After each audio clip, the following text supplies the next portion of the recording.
هلو فرجی این دنیا مثل سیرکه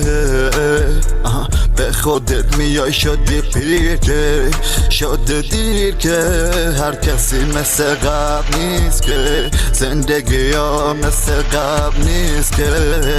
شدم یه وسواسی که مدام گیره انگار مدام قولی تو ذهنم میگه دیره خیلی افسرده شدیم از دور و بریا حالا که مقصرم خودم ولی خب خیلی دیره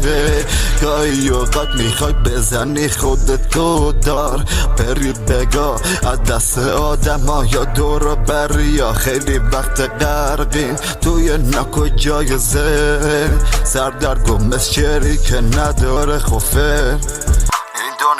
این دنیا مثل سیرکه به خودت میای شدی پیر که شده دیر که هر کسی مثل قبل نیست که زندگی ها مثل قبل نیست که زندگی ها مثل قبل نیست که این دنیا مثل سیرکه موافق تو باشم یا موافق حقیقت سر تو بالا کن بذار کرد روی شقیقت مثل اینه که به حیوان بکنی تو نصیحت چه درست چه غلط بگی نمیدونن دقیقا